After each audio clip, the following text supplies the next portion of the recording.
नमस्कार दोस्तों।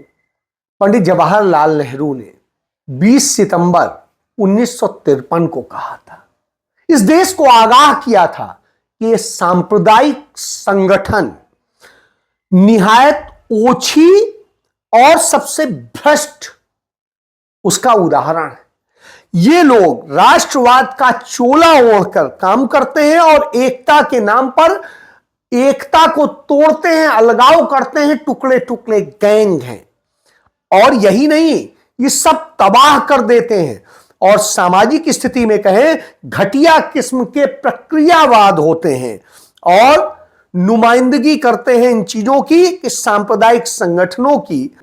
आज भी हम देख रहे हैं, पप्पू यादव ने, जो राजेश रंजन और पप्पू यादव हैं, सीमांचल के सांसद हैं और वो बिहार से, वो इस बात को लेके कहते हैं क्योंकि भारतीय जनता पार्टी का एक सांसद जो नफरत से भरा हुआ है, बुझा हुआ है, वह गिरिराज सिंह सीमांचल के इलाके में हिंदू जागरण यात्रा निकाला। तो उसको लेके उन्होंने कहा कि सीमांचल, कोसी, मिथिलांचल में सबको इंसान बनकर रहना होगा, मानवता की रक्षा करनी होगी। जो 10-15 साल से नाकारा केंद्रीय मंत्री बना बैठा है उसको यहां से भगाना होगा और हिंदू मुस्लिम को एक होकर के रहना होगा, इस नफरत के चेहरे को खत्म करना होगा। बिल्कुल यही करना होगा। हमने बहराइच में देखा कि किस तरीके से बीभत्स घटनाएं हुई, किस तरीके से चुन चुन के मारने का काम हुआ मुसलमानों को। और अब सरकार उन निर्दोष लोगों के जो उस हिंसा का शिकार हैं, उन्हीं के घर बुलडोज करने की कार्रवाई पीडब्ल्यूडी से शुरू कराता है। बहरहाल, मैं सुप्रीम कोर्ट के जस्टिस BR गवई को, जो दलित समुदाय से आते हैं, धन्यवाद करता हूं कि उन्होंने उस पर कॉग्निजेंस लिया और सरकार को कड़ी चेतावनी दी। हालांकि उनकी उस चेतावनी में भी बेबसी नजर आ रही थी। क्यों? क्योंकि सुप्रीम कोर्ट आज बेबस हो गया है। और बेबस इसलिए नहीं हो गया है कि किसी ने कर दिया है, बेबस इसलिए हो गया है क्योंकि लालची, सांप्रदायिक और तमाम तरह के उनसे घिरे हुए जजेस ने उसकी गरिमा गिरा दी है। उस सुप्रीम कोर्ट की गरिमा गिराई है जो सुप्रीम कोर्ट सदैव एक शान होता था, भारत की न्याय का मंदिर कहलाता था। अब आप सोचिए, आज गुजरात मॉडल पूरे देश में थोप दिया गया। गुजरात मॉडल है क्या? नकली करेंसी यानी नकली नोट, नकली अफसर, नकली नोट, नकली IAS, नकली IPL, नकली बैंक, नकली इनकम टैक्स, ED का अफसर और नकली दुनिया के ड्रामे दिखाने वाला। और फिर अब नकली अदालतें भी वहां होने लगी। गुजरात में नकली CMO विराज पटेल और नकली PMO अधिकारी किरण पटेल के बाद अब नकली जज मॉरिस सैमुअल का मामला सामने आया है। गांधीनगर में लंबे समय से एक व्यक्ति नकली अदालत चला रहा था, जिसमें वो खुद जज बनकर करीब 100 करोड़ से ज्यादा कीमत की सरकारी जमीन अपने नाम कर चुका है। इस व्यक्ति ने कई विवादित मामलों में खुद ही फैसले दे डाले और कई 100 एकड़ जमीन हड़प ली है। सब कुछ नकली जज बनकर किया गया। गुजरात मॉडल में फर्जीवाड़े का ना तो ये कोई पहला मामला है और ना ही आखिरी। नहीं तो भला ऐसे कैसे हो सकता है कि नकली अदालत चलती रही और स्थानीय पुलिस प्रशासन को भनक भी नहीं लगी। साहब, इस तरीके से नकली का मॉडल बनाया है। जब यह नकली का मॉडल बनाया हो तो फिर नकली के सुप्रीम कोर्ट भी बन जाते हैं।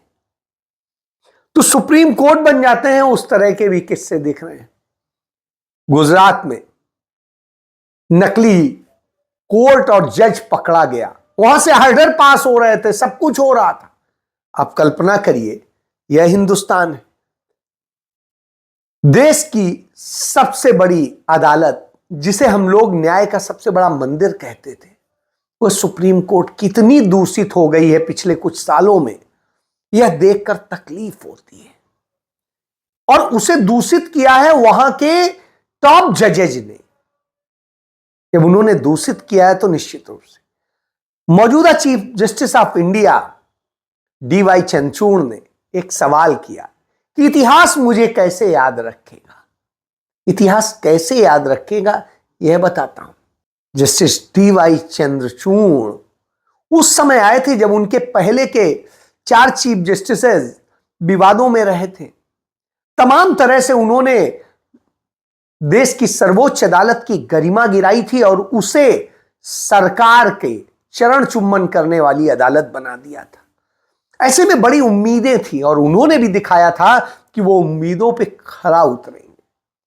तमाम जगह वो भाषण देते हैं, तमाम व्याख्यान देते हैं, तमाम तरह की बातें बोलते हैं। तब इतना अच्छा लगता है कि वो हर व्यक्ति के अधिकार की बात करते हैं, वो बात करते हैं पारदर्शिता की, वो बात करते हैं सबको समान रूप से सुनने की, हक देने की और सब कुछ करने की। लेकिन क्या सचमुच वो ऐसा कर रहे हैं?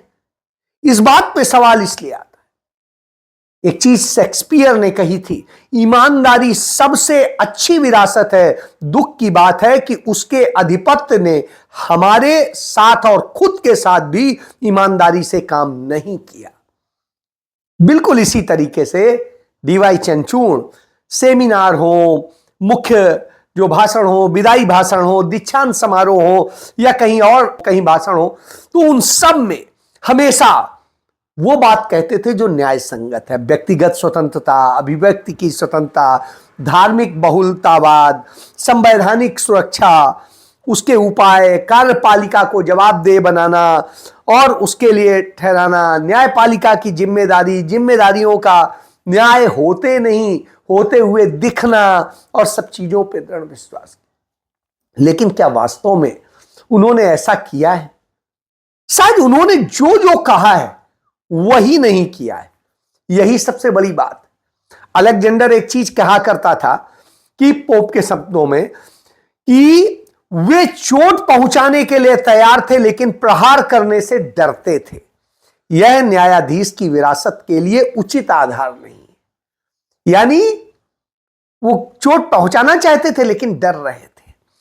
बिल्कुल डीवाई चंद्रचूड़ एक डरपोक चीफ जस्टिस, एक कायर चीफ जस्टिस के तौर पे रहे और उनकी कायरता का उन्होंने खुद ही एक प्रमाण दे दिया। उन्होंने बताया कि कैसे जब राम मंदिर और बाबरी मस्जिद के भूमि के मालिकाना हक का फैसला होना था तो वो कानून के आधार पर उसका फैसला नहीं कर पा रहे थे।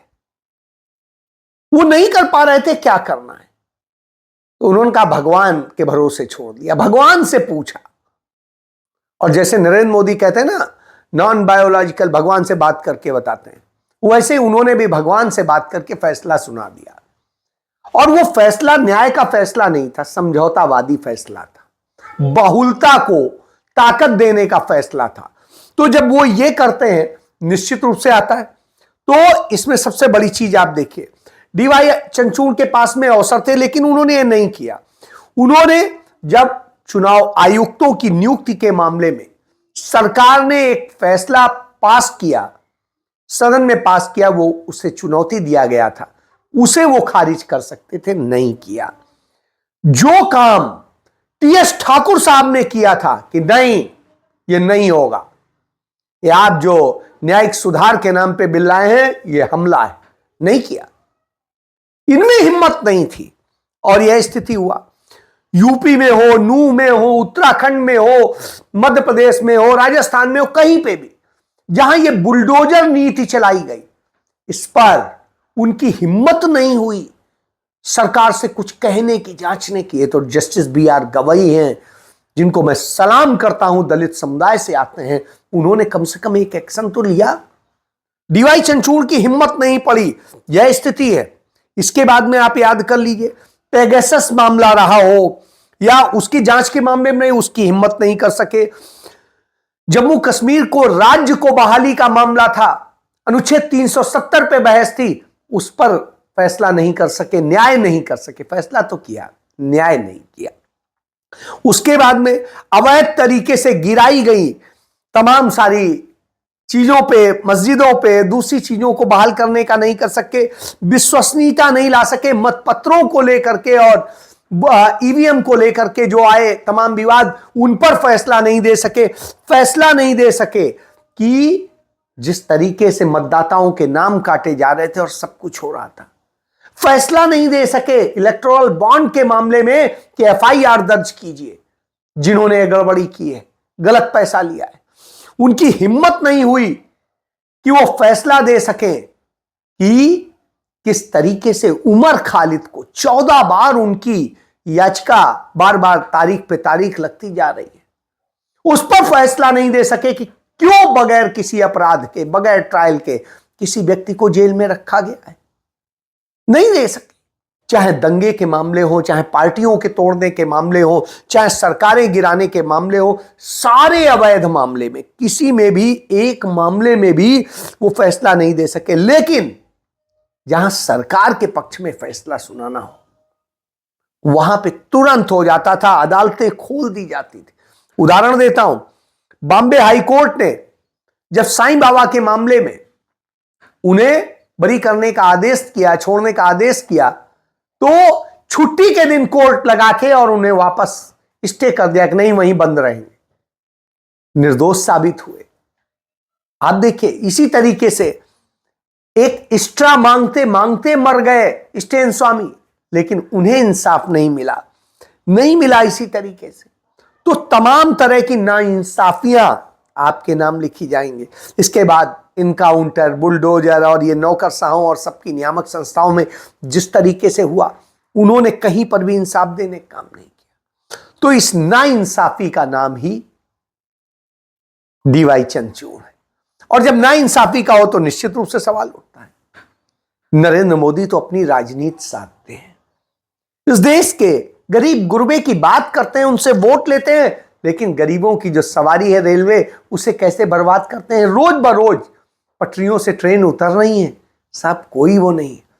ट्रेन को इस तरीके से कर दिया है कि जनरल क्लास, स्लीपर क्लास सब खत्म कर दो, सिर्फ बड़े लोगों की ट्रेन बना दो। उधर दूसरी तरफ आप देखें, जैसे परिवारवाद और सब कुछ किया है, चाहे महाराष्ट्र में हो चाहे झारखंड में हो, दोनों जगह परिवारवादियों को टिकट देते हैं और सब कुछ करते हैं, दूसरों को लेक्चर देते हैं, दूसरों को सारी चीज कहेंगे। तो लूट का खेल चल रहा है, बर्बादी का खेल चल रहा है, नफरत का खेल चल रहा है, दंगे फसाद करा रही है सरकार। और डीवाई चंद्रचूड़ शांत रहे, चुप रहे, एक बार भी नहीं बोले।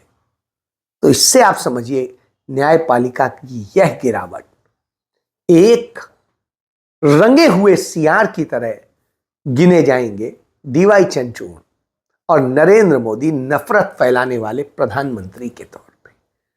उन्होंने पूरे देश का बेड़ा गर्क कर दिया है और देश बर्बादी में है, बेरोजगारी में है, महंगाई में है, मर रहे हैं इस देश के लोग। इंसाफ की जरूरत थी, वह इंसाफ नहीं मिला है।